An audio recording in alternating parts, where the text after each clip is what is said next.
Então, essa é uma aula em que a gente está tentando organizar o sistema em módulos, né, do curso. A disciplina é de Música no Brasil 1, e a gente está organizando no sistema em módulos uma estrutura da disciplina em 6 encontros.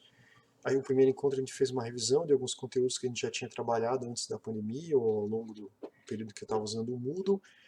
E agora, então, começa um novo ciclo aí que a gente está tentando sintetizar o conteúdo da disciplina em alguns grandes temas. Para essa aula, então, o tema é a música sacra e eu pensei em pegar um recorte que vai do período colonial, principalmente em Minas Gerais, no século XVIII, e até o período da corte no Rio de Janeiro. Então, são dois momentos marcantes da presença da música sacra no primeiro na América Portuguesa e depois já no Brasil monárquico. Então organizei aqui uns slides, aparece aqui o nome da disciplina e o tema da aula, a música sacra da tradição colonial aos tempos da corte.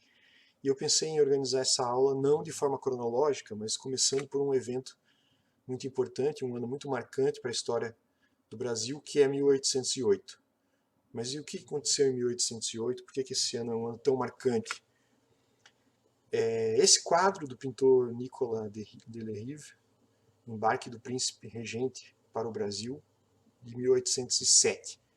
Isso aqui mostra uma cena do Porto de Lisboa com a família real embarcando, né? Aqui mostra a nobreza chegando nas carruagens, indo para as embarcações, e a população pobre da cidade desamparada porque eles vão ficar sem o rei, né?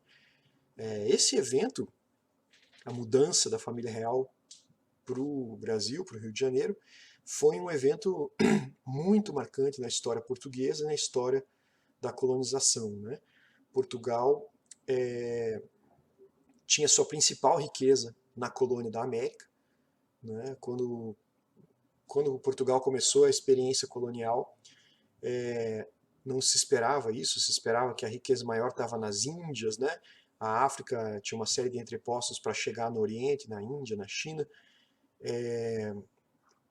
mas ao longo dos primeiros séculos da colonização, a empresa da navegação para a Índia, para a China, para as regiões mais do Oriente, foi ficando cada vez mais cara, mais perigosa e cada vez menos lucrativa. E aí a descoberta do ouro acabou transformando de vez o Brasil na província mais importante do Império Português. E aí o Portugal já tinha planos, né? Faz tempo que Portugal tinha planos de transferir a sede da corte para o Brasil, mas esse plano nunca era colocado em prática. O que deu, digamos assim, um empurrãozinho foi a ameaça das tropas napoleônicas que estavam invadindo tudo na Europa, né? Nenhum exército no continente tinha força para resistir às tropas de Napoleão. E então a família real portuguesa, vendo que eles iam perder o território deles, decidiram então pôr em prática o eterno plano que já fazia décadas que eles vinham acalentando, mas nunca tinham coragem de executar. Vieram para o Brasil, transferiram a sede da monarquia portuguesa para o Rio de Janeiro. Então esse é um evento que é difícil exagerar a importância disso, né? Se a gente contar que entre 1808 e 1821, a capital de Portugal foi o Rio de Janeiro. Né? Não, eles chamaram de Reino Unido, de Brasil, Portugal e Algarves, né? E transferiram para cá a sede do reino. Então esse quadro é muito interessante porque mostra esse momento em que a monarquia partiu, né, de Lisboa para vir para o Rio de Janeiro. Por que esse evento é muito importante? No caso do Brasil, isso é talvez um dos eventos mais importantes da história, acho que comparável só ao fim do tráfico de escravos lá na década de 1850, né? E depois a abolição da escravatura, em 1889. Por que a mudança da corte é tão importante para a história do Brasil? Porque antes o Brasil era simplesmente um lugar longe onde os portugueses vinham tentar fazer fortuna ou buscar, né, riquezas, mas a sede onde tudo de importante acontecia, nos países monárquicos, isso sempre foi nos lugares onde a corte se encontra. Então, se a corte estava em Lisboa, tudo de importante estava em Lisboa. Se a corte se muda para o Rio de Janeiro, de repente, o Rio de Janeiro passa a ser o lugar em que tudo isso é importante. Tudo de importante acontece ali porque a corte está ali. A gente ainda vai falar um pouquinho mais para frente sobre os impactos disso na música sacra, que é o tema da aula, né? Mas antes eu queria falar sobre um fenômeno que essa transferência da corte para o Rio de Janeiro acabou causando. O fato de que toda a história do Brasil e até da música brasileira passou a ser marcada por esse evento. É como se antes de 1808, quando o rei chegou, né, 1807 foi a saída de Lisboa, que é esse quadro aí. Mas naquela época a viagem demorava muitos meses e eles não vieram direto para o Rio de Janeiro, eles ficaram alguns dias parados no Porto de Salvador, porque inclusive eles precisavam mandar os mensageiros e preparar o Rio de Janeiro para receber a grande quantidade de gente que ia se mudar para lá, né? E tudo gente importante que precisavam de boas casas, precisavam de comida, um monte de coisa. Esse evento da chegada da corte, que foi no Brasil em 1808, né? Ele marcou assim indelevelmente o que aconteceu antes e o que aconteceu depois disso. É como se a história do Brasil, o zero, o começo, fosse 1808. E no caso da música brasileira também. Os primeiros livros que tentaram escrever histórias da música brasileira, todos eles começaram falando de 1808, como se antes do rei chegar aqui, nada de importante tivesse acontecido. E assim foi durante muito tempo. Se acreditou que a história da música brasileira começava com os tempos da corte, né? E nesse caso o primeiro compositor brasileiro seria o José Maurício, que foi um compositor que trabalhou para a corte. O único problema de pensar que o José Maurício foi o primeiro compositor do Brasil, digamos assim, é que essa ideia, né, que se pautou pela importância da família real no Rio de Janeiro, desconsiderava todo um passado musical muito rico que existiu antes. E durante mais de 100 anos, os brasileiros sempre pensaram que a história da música brasileira começava com a corte, começava com Dom João do Rio de Janeiro e começava com José Maurício, que foi o compositor que era nascido aqui e que trabalhou na corte. Então, tudo isso seria a coisa mais importante. E foi assim até que na década de 1940, já bem adiantados os tempos da República, um pesquisador levantou a ideia de que não foi bem assim, que tinha acontecido muita coisa antes da corte chegar aqui em 1808. E o pesquisador que levantou essa questão foi um alemão que se mudou para a América do Sul, ele foi morar em Montevidéu, no Uruguai, mas ele acabou passando um pouco mais de um ano, cerca de 2 anos aqui no Brasil, por causa de um trabalho que ele veio fazer, e ele acabou pesquisando e descobrindo a existência da música do período colonial, a música em Minas, né? Teve música em vários outros lugares, mas a que está mais bem documentada e mais estudada é a de Minas Gerais. E o nome desse pesquisador que descobriu a música em Minas Gerais é Francisco Kurt Lang. Esse é o musicólogo Francisco Kurt Lang.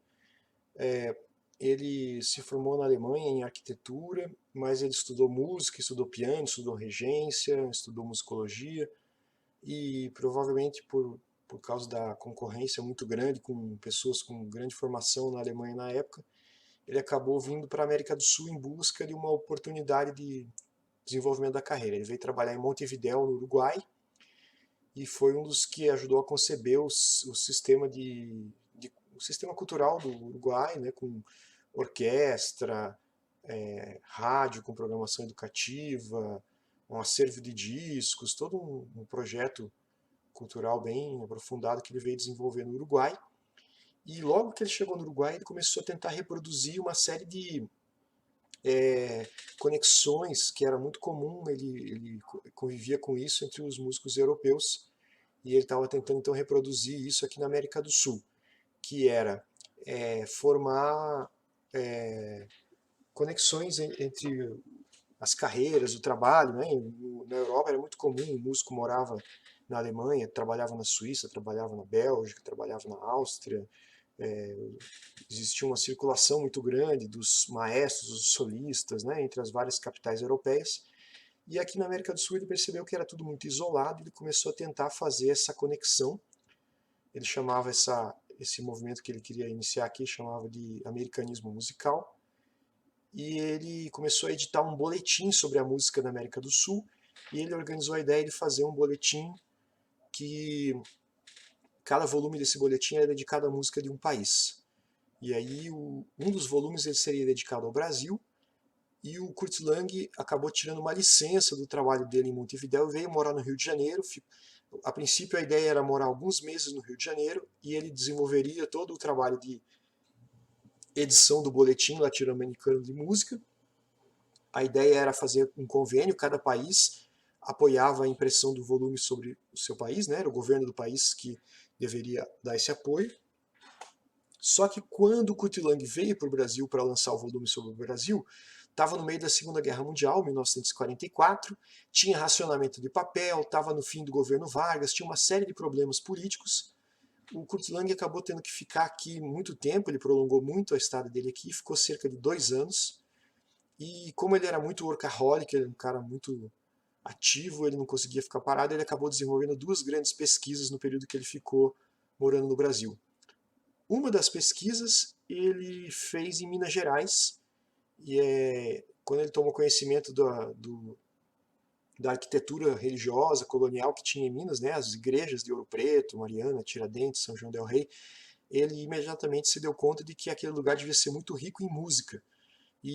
Mas ninguém sabia daquela música, né? Todo mundo falava que a música tinha começado nos tempos da corte, começado nos tempos de José Maurício, e o Kurt Lang tinha um palpite que não, e ele foi pesquisar e acabou encontrando um acervo riquíssimo de partituras do período colonial. Né? Que partituras são essas que o Kurt Lang encontrou? Ele encontrou a chamada música, ele chamou de barroco mineiro. Né? Hoje, depois do Kurt Lang, isso passou a ser muito discutido se esse termo era correto, se essa música era barroca ou não era barroca. Né? O mais correto é dizer que ela não era barroca, mas o Kurt Lang descobriu uma série de documentos que revelaram muito sobre a produção musical desse período. Que tipo de música era essa que o Kurt Lang encontrou nas pesquisas que ele fez? Bom, primeiro é importante dizer que a região das Minas Gerais é muito diferente das outras regiões da colonização portuguesa na América. A geografia de Minas Gerais ela é muito peculiar, né?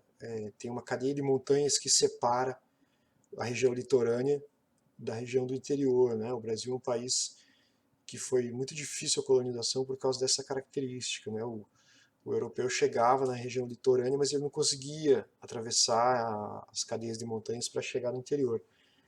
E quando o ouro foi descoberto, isso facilitou um isolamento maior da região das minas, né? E isso atendia o interesse da monarquia portuguesa, né? Ela não queria que viesse um monte de gente aqui roubar ouro. Então, os portugueses queriam roubar tudo sozinhos, né? Então, Minas Gerais era muito isolado geograficamente e a ideia foi manter isso assim. E uma das medidas é que não poderia ter ordens monásticas em Minas. Então, ordens como os jesuítas, os dominicanos, os franciscanos, os agostinianos, as várias ordens monásticas que costumavam organizar a vida religiosa em Portugal e nas outras províncias aqui na colônia, isso não teve em Minas Gerais. Então, como não tinha as ordens monásticas, quem é que organizava a vida religiosa no cotidiano em Minas? E quem fez esse papel foram as Irmandades. As Irmandades eram associações leigas, né? Associações de pessoas que não eram do clero. E as Irmandades é que arrecadavam recursos, construíam as igrejas e organizavam a música, contratavam a música, pagavam a música.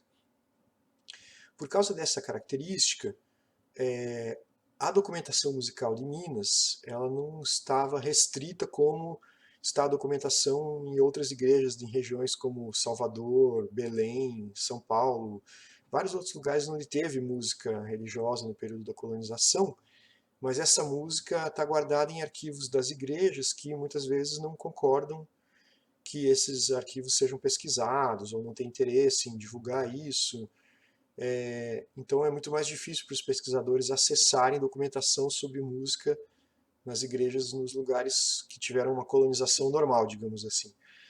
Em Minas, por causa das restrições, o fato de que tudo ficou circunscrito às irmandades causou uma diferença grande na maneira como esse material foi preservado e no interesse que existe hoje em pesquisar esse material. Então, quando Kurt Lang, em 1944, 45, começou a andar pelas cidades históricas de Minas em busca de acervos musicais, ele topou com irmandades que conservavam esses acervos, queriam divulgar essas histórias e estavam abertas a receber um pesquisador como ele, né? Então, Kurt Lang começou a encontrar um monte de documentos, e aí o tipo de documentos que ele encontrou, que é muito interessante, que ele escreveu em alguns textos sobre as pesquisas que ele fez, e ele foi descrevendo esses materiais, né? Primeiro que ele se baseou muito em documentos administrativos, então contratos, documentos que registravam a encomenda de música para as ocasiões religiosas, né? Assim ele foi descobrindo várias coisas sobre os músicos, por exemplo, quanto ganhavam os músicos pelo trabalho, se os músicos eram analfabetos ou não, se os músicos tinham imóveis ou não, e aí ele traçou um panorama da profissão de músico na região das Minas Gerais no século XVIII. Né? E a conclusão que ele chegou é que era uma profissão muito valorizada, que os músicos ganhavam bem, que poucos músicos eram analfabetos, muitos músicos eram proprietários de imóveis. Então era uma profissão bem remunerada, digamos assim, entre as atividades na colônia. Outra coisa que o Kurt Lang descobriu é que o jeito como os músicos faziam as partituras era muito diferente, não existiam o que a gente hoje chama de grade, né? Uma partitura com todos os instrumentos, todas as partes instrumentais. Né? O que existia eram partituras só com a parte do violino, a parte do tenor, a parte do soprano. Né? Então, o instrumental e as partes vocais, assim, eram separados. Era uma folha para cada músico e não tinha uma parte do maestro, digamos assim, a partitura do maestro. Isso causou um problema gigantesco para os pesquisadores, porque dificilmente uma obra é encontrada completa no mesmo lugar. Né? Então, Kurt Lang começou a encontrar pedaços de obras, né? Uma quantidade pequena de obras, e a maioria delas não estava completa. Pouquíssimas obras completas ele encontrou. Né? Depois, vários pesquisadores foram encontrando partes que faltavam, às vezes em acervos tão distantes quanto Campinas ou outros lugares do país. Né?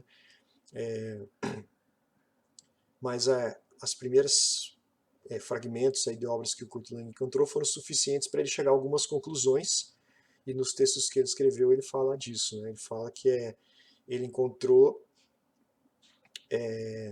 uma qualidade musical muito grande na produção mineira. Ele identificou o que ele chamou de uma escola de composição. Né? O que é uma escola? Um conjunto de compositores que trabalham num estilo semelhante, assim como você teria a escola napolitana lá na Europa, né? A escola austríaca. Ele fala que tem a escola da capitania das Minas Gerais, né? A escola dos compositores da capitania das Minas Gerais. Ele fala que os compositores de Minas Gerais dominavam a harmonia, compunham para a voz tão bem quanto os italianos. Então ele dá assim os maiores elogios à música que ele encontrou. E isso é bem interessante porque se fosse um brasileiro que tivesse encontrado e ficasse falando que essa música era boa, a gente podia dizer, o cara é um patriotada, né? Tá querendo puxar a brasa aí da música brasileira. Mas não, era um musicólogo alemão que tinha se formado estudando a música do Renascimento e do Barroco na Europa, né? E ele não tinha motivo para querer defender a música brasileira acima da música europeia, né? Ele seria, digamos assim, alguém suspeito para fazer essa avaliação, e ele fez uma avaliação muito favorável, né? E até hoje os pesquisadores vêm aí seguindo as trilhas das descobertas do Kurt Lang e tentando encontrar novos acervos, tentando completar obras que estão com partes faltando, e muita gente começa a tocar essas obras, apresentar, gravar, né? E aí eu queria mostrar alguns pequenos exemplos para vocês de coisas que foram encontradas, né, pelos pesquisadores, e coisas que estão sendo gravadas aí mais recentemente. Aqui está um exemplo do tipo de partitura que Kurt Lang encontrava e depois outros pesquisadores, né? Isso aqui é um gradual A4 ao Espírito Santo, autor João Araújo Silva. Aqui a gente vê que as folhas estão muito danificadas, com umidade, rasgos, né? Aqui tem uma parte de acompanhamento, que seria o baixo contínuo, clave de Fá, uma parte que chamam de tiple, uma parte que seria o contralto, altos, uma parte do tenor e o primeiro violino. Pronto, é tudo que tem nesse conjunto, né? Ou seja, a folha danificada, ainda essa daqui é uma que está em bom estado, né? Comparada até com outras, mas aqui a gente vê, por exemplo, carcomido de traça, umidade, né? E fragmentos, né? Não tem uma obra completa, tem algumas partes, faltam outras partes. Então, muitas vezes o trabalho de descobrir essas obras e reconstituir essas obras musicalmente envolve até, às vezes, recompor partes perdidas, né? Aqui tem um trecho que não dá para identificar as notas, então muitas vezes algum pesquisador teve que recriar essas obras, escrever partes que faltam, para que alguém pudesse apresentar isso num concerto, gravar um disco, coisa desse tipo.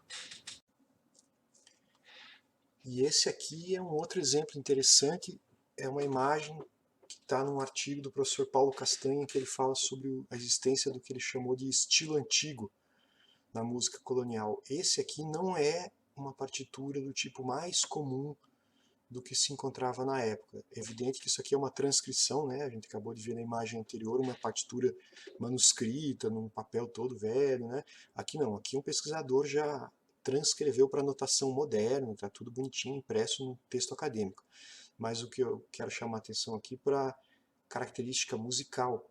Ela é uma música exclusivamente vocal, cantada em latim, texto sacro, e ela tem uma característica de harmonização mais homofônica, né? Ou seja, no geral, todas as vozes cantam o mesmo texto ao mesmo tempo, e tem até uma certa característica que é uma nota para cada sílaba, com algumas exceções aqui, né?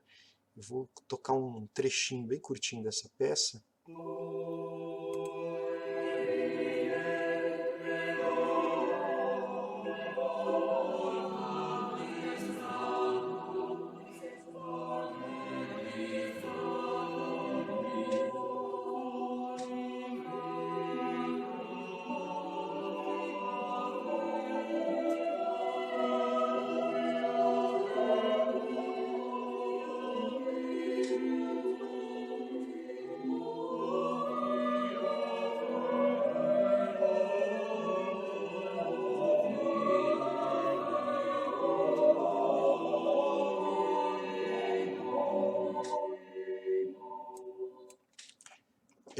Esse trecho que a gente escutou, bom, não é a gravação não é exatamente igual a essa partitura, tem pequenas variações. A gente escutou a gravação do Conjunto América Antiga, coro com regência do maestro Ricardo Bernardes. O texto fala das crianças hebreias que portavam ramos para receber Jesus na entrada dele em Jerusalém. Então, esse aqui é um exemplo bem interessante do estilo antigo, que é um dos tipos de música que se encontrou muito em Minas Gerais, né? O outro tipo de música era um tipo bem mais incrementado, cheio de trechos instrumentais, mais próximo, semelhante do que era as músicas de ópera. E aqui já um trecho de um tipo de música mais comum nessa época do que era encontrado em Minas. Eu estou mostrando aqui de um canal do YouTube que é o Música Brasília, é um canal bem importante de pesquisa em música brasileira, tem um site, né, e aqui é uma obra de Merico Lobo de Mesquita, o principal compositor do período colonial em Minas, e aqui é uma gravação com a orquestra do Festival de Música Antiga e Colonial Brasileira de Juiz de Fora. Então é uma gravação boa, com instrumentos de época e um grupo bem especializado. Então essa de uma antífona, aqui a gente vai ver uma introdução instrumental e a estética e o estilo da composição muito mais parecido com o que a gente identificaria com uma música de ópera, mas é uma música religiosa.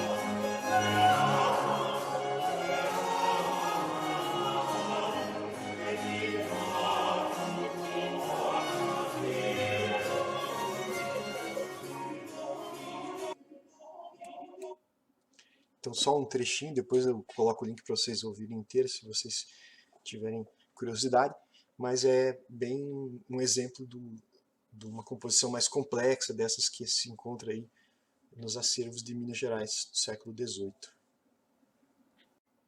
E aí toda essa riqueza e esse tesouro musical do século XVIII ficou muito tempo completamente esquecido, ninguém sabia disso, ninguém falava disso, até o Kurt Lang vir e fazer as suas pesquisas, né? E depois uma grande quantidade de pesquisadores hoje vem estudando esse material, né? Apesar das fontes muito escassas, vem se tentando reconstituir essa música do século XVIII, do período colonial. Mas o fato é que a chegada da corte no Rio de Janeiro em 1808, ela acabou sepultando todo esse passado, porque nada podia ser tão importante quanto a presença do rei, né? A presença da monarquia. E de fato realmente tem uma série de coisas que a monarquia trouxe para cá, para o Rio de Janeiro, que mudaram muito a relação da música com a cultura, né? Uma coisa muito importante é a própria presença do rei, né? Nas sociedades de corte, nas sociedades monárquicas, a presença do monarca é um negócio muito importante, muito marcante. Nada é tão importante quanto estar onde o rei está, ouvir o que o rei ouve, fazer o que o rei faz, né? É uma coisa muito... A sociedade gira em torno das atividades da corte. Então, por mais que acontecesse coisas importantes, interessantes aqui antes de 1808, tudo ficou ofuscado pelo brilho da presença da corte a partir de 1808. Quando a família real veio de Lisboa, eles vieram realmente com o interesse de ficar aqui para sempre, tanto que trouxeram seus equipamentos culturais mais importantes, né? A monarquia portuguesa era uma monarquia muito tradicional e muito amante da música, então eles tinham teatros de ópera que eles frequentavam, eles tinham compositores que tinham se formado na Itália, a corte portuguesa pagava contratos caros para os grandes músicos italianos comporem para a corte, né? Tem a presença de obras e de compositores da Itália, que era o principal centro de música sacra dessa época, né? Virados dos séculos XVIII e XIX. E essa corte que gostava tanto, dava tanta importância e gastava tanto dinheiro com isso, ela transplantou para cá, para o Rio de Janeiro, toda essa vida cultural e todos os equipamentos, né? No caso da música, a principal coisa que eles trouxeram foi a Real Capela, né? Que era um conjunto destinado à música litúrgica, era um conjunto formado por solistas, coro e orquestra, né? Então o rei não queria vir embora sem trazer sua música, né?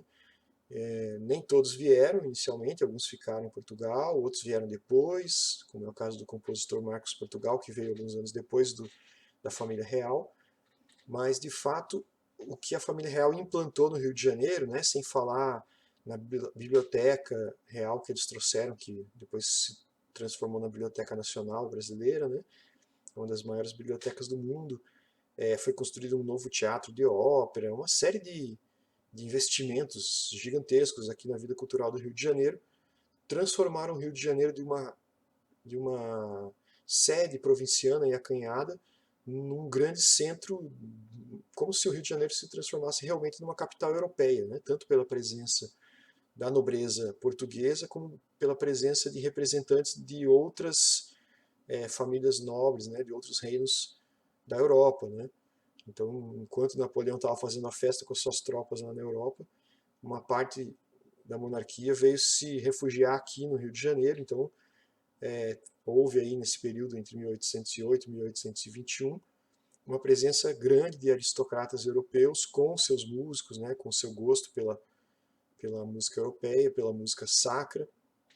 Então isso marcou muito no Rio de Janeiro a presença da corte. Aqui algumas imagens marcantes, né? Essa aqui eu já tinha mostrado no slide, o quadro do Nicolas de Lerive mostrando a saída da família real de Lisboa. Aqui é o lugar onde eles chegaram, é o Largo do Paço, é uma pintura de Jacob Steinmann. Essa pintura aqui foi feita em 1839, né? Mas foi nesse lugar que a corte chegou em 1808, uma grande praça onde os navios ancoravam próximos aqui, e você vinha de barco desembarcar, né? Isso aqui depois ficou conhecido como Paço Imperial e hoje é a Praça da República no Rio de Janeiro, né? Tá aqui uma imagem recente, isso aqui foi tirado do Google Maps, né? As construções antigas continuam aí, mas tem também os prédios novos, né?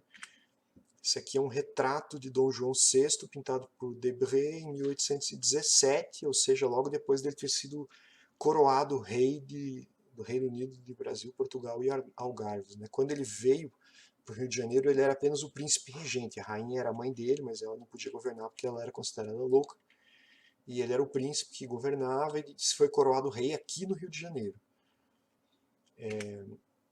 Esse é um teatro, né? O Teatro Real Teatro São João, que foi construído por causa da presença do rei. Ele era baseado no projeto semelhante ao projeto do Teatro São Carlos de Lisboa.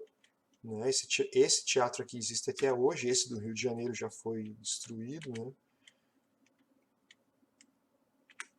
Aqui um retrato do compositor Marcos Portugal, que veio para o Rio de Janeiro alguns anos depois da família real. Ele era o compositor favorito da corte, um compositor português que tinha se formado na Itália, em Nápoles. Né? Ele era um grande representante do estilo italiano aqui no Rio de Janeiro. Essa aqui é uma imagem muito interessante, que é o Dom Pedro I num sarau tocando música, né?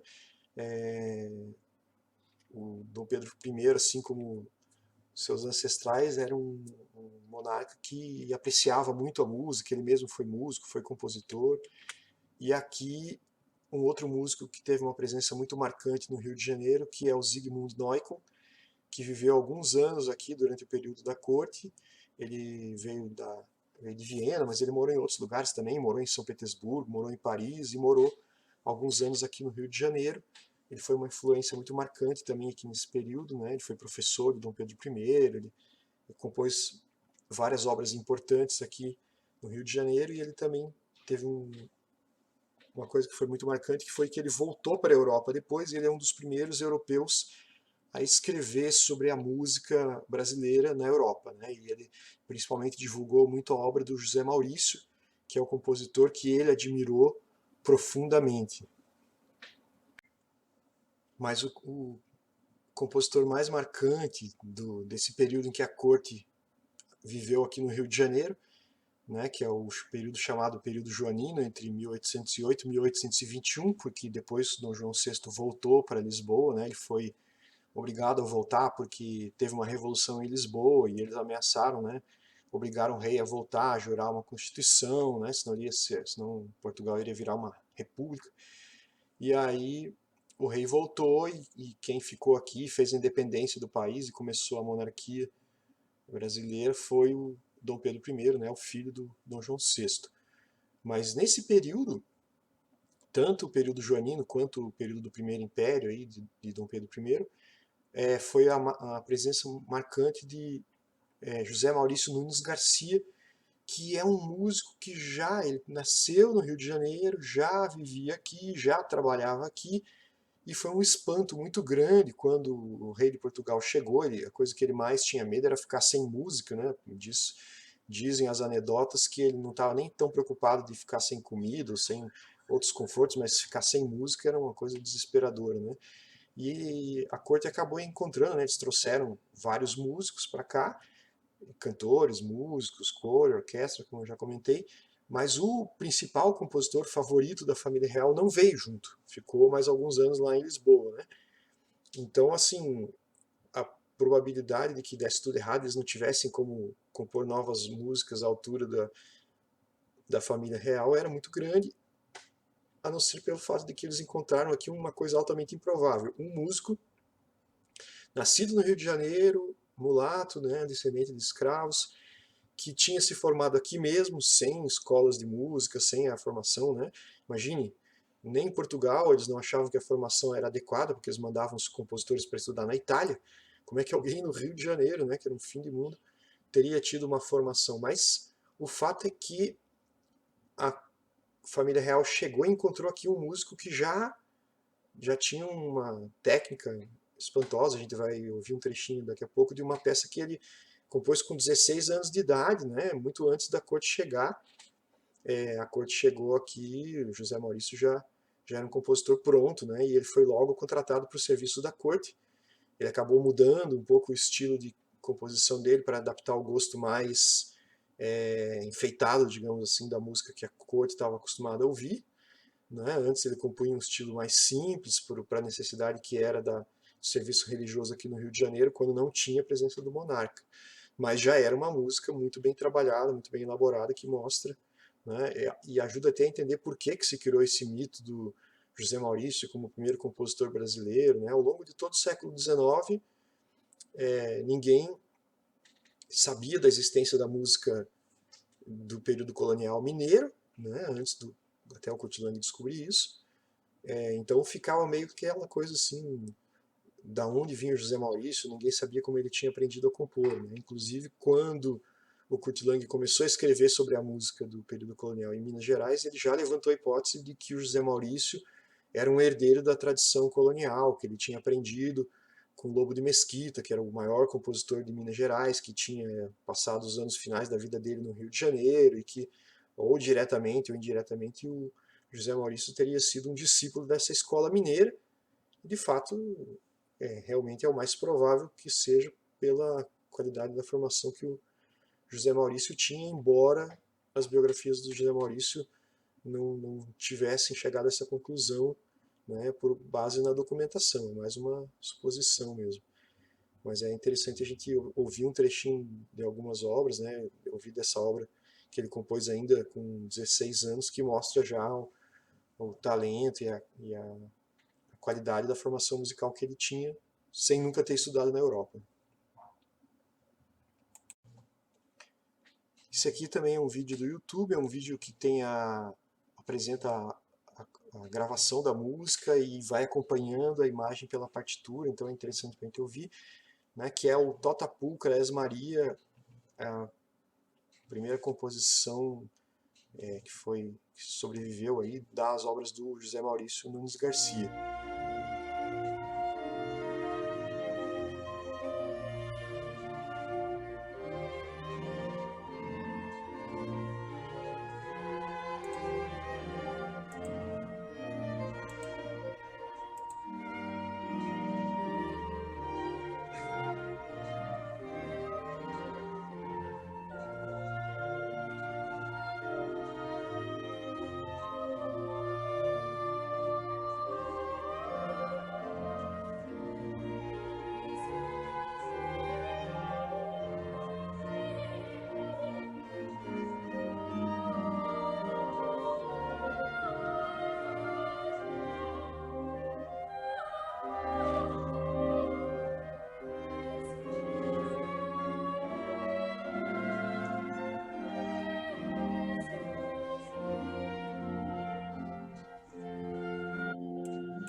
Então, só um trecho mesmo, depois vocês podem ouvir inteiro se vocês tiverem curiosidade, que eu vou deixar o link.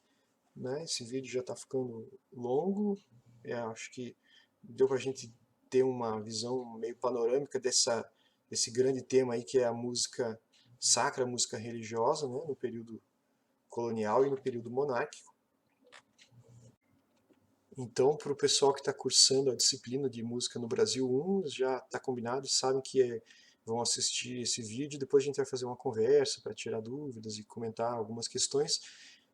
Seria interessante se a gente ouvisse mais alguns exemplos, porque também tem composições sacras do Marcos Portugal, do Zygmunt Neumann, e os compositores do Rio de Janeiro continuaram escrevendo música sacra ao longo do século XIX. A música teve uma importância grande até o fim da monarquia, né? Praticamente toda a música que a monarquia apoiou, patrocinou, financiou, ou era música sacra ou era ópera, né? Então, só quando a monarquia estava em crise mesmo é que outros tipos de música conseguiram se desenvolver mais, mas aí já é tema para a gente comentar em outras aulas, né? Então eu acho que deu certo aí o nosso objetivo de a gente ter um panorama dessa produção da música sacra, que é um dos temas aí que a gente escolheu para formar um eixo dessa disciplina de música no Brasil 1.